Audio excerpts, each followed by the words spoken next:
أنا العبد الذي كسب الذنوب وصدته الأماني أن يتوب. أنا العبد الذي أضحى حزينا على زلاته قلقا كئيبا. أنا العبد الذي كسب الذنوب وصدته الأماني أن يتوب. أنا العبد الذي Qarindoshlar, biz shu narsani o'ylab boqaylik. Alloh subhanahu va taolo o'zining payg'ambariga, suyumli payg'ambarini maqtagan vaqtida nima bilan maqtadi? Alloh payg'ambar alayhisalomni. Rabbimiz rasulimizni maqtagan vaqtida nima sifat bilan maqtadi?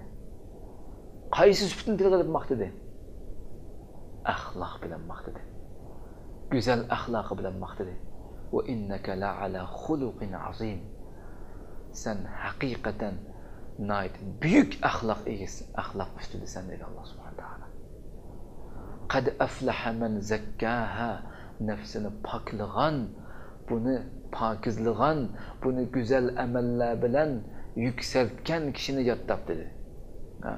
Zakkahaning ma'nolaridan birisi shuki, inson shu Robbining ilahiy, Allohning ilahiy kamolatidan bir narsani sug'urib o'ziga o'zlashtiradigan kishi degan gap. Zakkaning ma'nolaridan birisi. O'ziga o'zlashtirib bu Robbining ismlaridan qaysi ismni o'rgansa shuningdan o'ziga kamoliy Robbining kamolatini o'ziga o'zlashtirib, shundoq yaxshilikning manbasi bo'lgan ata, davomliq ata qilguvchi, shundoq mustaqim, nayt maydoni va rahmat egisi, muloyim, kamtar, bu sifatda inson ashunda mukammal sifatlarni o'ziga o'zlashtirgan bir mu'min, bir shaxsiyatga aylangan bo'ldi. İnson Allohning Parvardigorining ilohiy kamolatini o'ziga o'zlashtira olsa. İnsondagi qarindoshlar, ya'ni insondagi boshqalarning nazarini eng tortadigan, boshqalarning nazarini jalb qiladigan narsa nima u insondagi?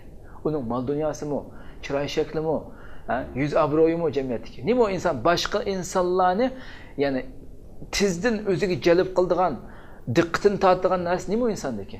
Axloq, uningdagi go'zal axloq. Hech bir narsa emas, mol dunyosi, kuch quvvati falan bo'lsa hech bir narsa emas.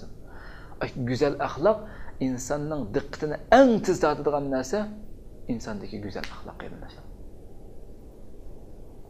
Shuning uchun Ibnul Qayyim rahimahulloh shunday deganki, al-imanu huval xuluq, faman zada alayka fil xuluq, zada alayka fil iman dedi. Iymon axloqdan iborat narsa dedi. Axloq dedi. Kimiki sana axloqda ziyoda qilsa, axloqingni o'rlib, axloqingni yuksaltib bergan bo'lsa, o sana iymoningni ziyoda qilgan bo'ladi. Iymoningni ziyodlashtirgan bo'ladi. كسب الذنوب وصدته الأماني أن يتوب.